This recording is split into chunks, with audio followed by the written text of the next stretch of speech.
And here we are for day 3 of the 14-day Qi Gong challenge. In this day we're going to work through this posture, begins in this position, and there is what appears to be a lot of stationary standing in this one, but actually when we're apparently standing stationary we should be doing a lot of adjustment. So we have that movement,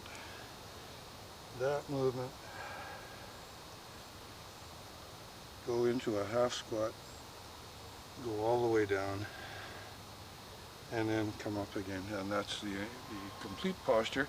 I'll talk you through with some detail. In this position, when your arms come up again, we want the idea that we're releasing the shoulder down, making it very heavy, and the elbow down, also making it very heavy. The hands, however, should be as if something is lifting the hand up as we're releasing this. Okay, so again, for me, a good image is, I imagine a table or some kind of support here that I can just drop my arm onto, and then I lightly open the hand, trying to create a stretch. The hands are not at 180 to my body. They're not level with the seams of my pants at all. They're a little bit forward. The vector is almost a foot in front of my belly here. Okay? And there's enough of a release in the shoulder joint that it causes a spiraling action to go up through the entire hand, right up into the fingers. This one again, you want to keep the hand open and be aware of what your fingers are doing. When we release the shoulder, it naturally rolls backwards in this instance, and that causes the elbow to come forward very slightly. Again, respecting the rule for elbows that they always point downwards and should always be trying to come towards the center of the body. In this posture, as a result of shoulder rolling back and elbow rolling forward, the hands actually have a slight backward rotation on them as well. So in this position, breast sunk and chest sunk, or just released if you like that word better, just release your chest, and sideways view. You can see again that I've got my hips quite bent. Main presence is way back here. If I touch my back, it's flat, and I'm raising the top of the head straight up as if pulled up, raising the back of the neck as if pulled up. This should be in all of our postures. And my weight is on my heels, not on my toes. Okay, breath released and belly released, and I'm just going to pause in this position.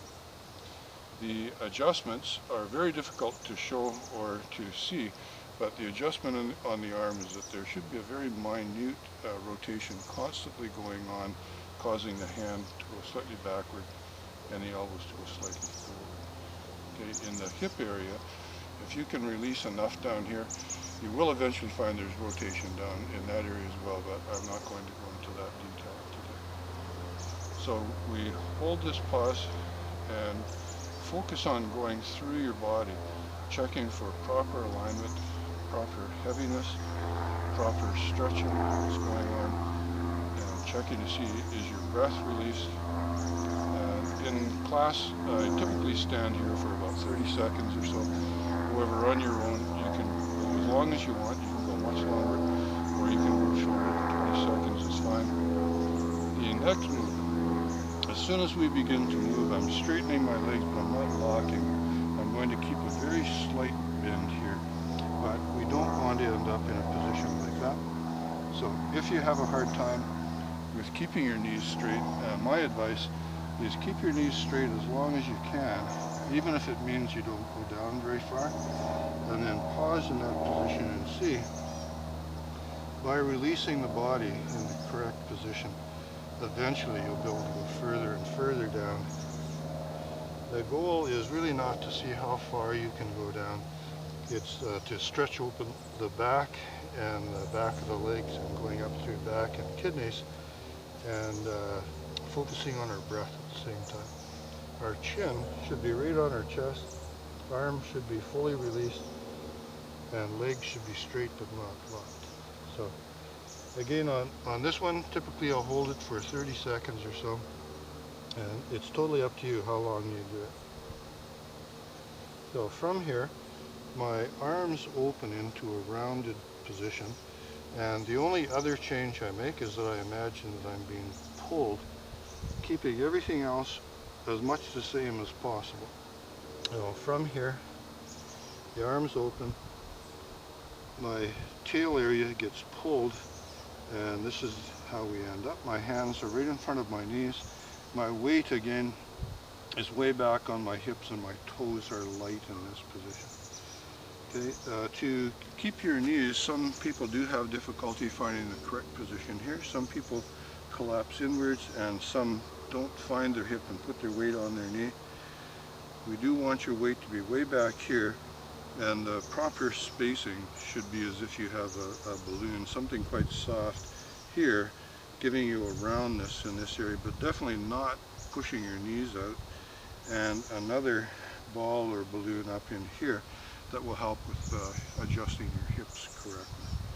So roughly like this, and again, typically in classes I'll pause here for about 30 seconds. Doing it on my own privately, I'll do it for more extended periods of time, but it's totally up to you. So last thing we do, the tail goes down as if being pulled, the head comes up. Not trying to be entirely straight through head and neck here, but just gently rounded through your back is good. And the hands come forward for balance. And we pause here 10, 20, 30 seconds, whatever works for you, to come up again. Drop the hand, drop the head, sink your weight. And as we come up, don't tighten or lift anything. Don't bring your arms up, and don't bring your breath up and lock your hips. That's contrary to what we're trying to have happen. You want to come up dropping, sinking, loosening, releasing, all the way up. Your head and neck should be the last things to straighten. And then when we get into this position, our idea of straight again is that we actually have gentle curves. So this is a straight arm, this is just a wrong arm, right? Way too much tension. That's a straight arm and straight wrist. For the legs, we always consider that a slight hip bend and a slight knee bend is what's going to give us a straight leg. Okay, so if you have questions about any of these postures or any of the postures we go through in the 14-day challenge, please feel free to either ask me or email me, and if you're on Patreon, you can just message me through Patreon. So because it's a 14-day challenge, now what I'm going to do is go through the first two. We just did the third posture, so I'll go through the first two with not very much explanation, just a performance. This is posture 1 of Yang Shen Gong.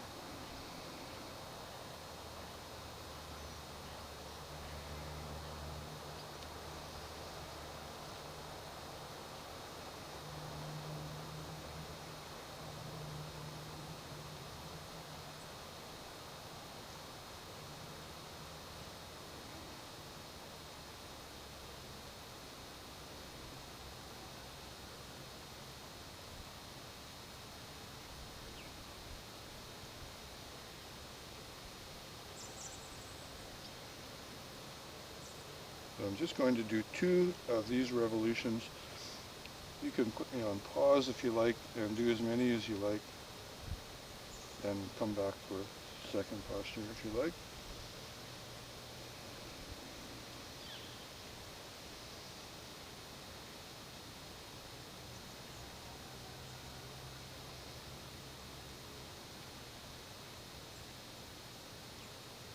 Okay, and a correct ending.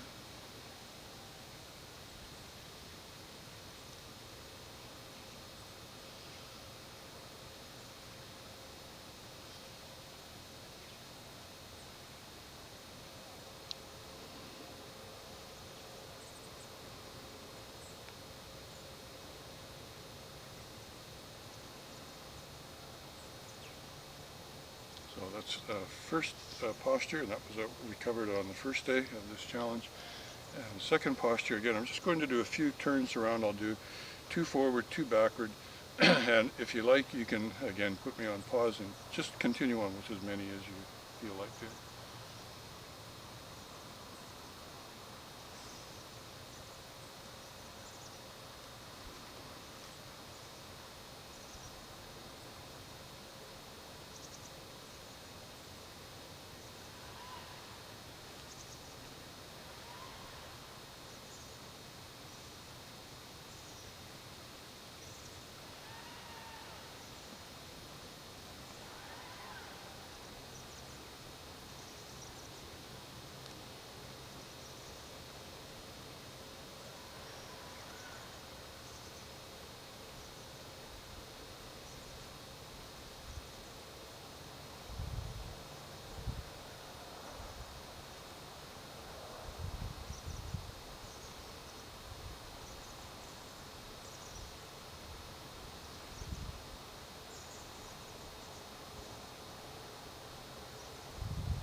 And that ends day 3 of the 14-day Qi Gong challenge. See you tomorrow for day 4.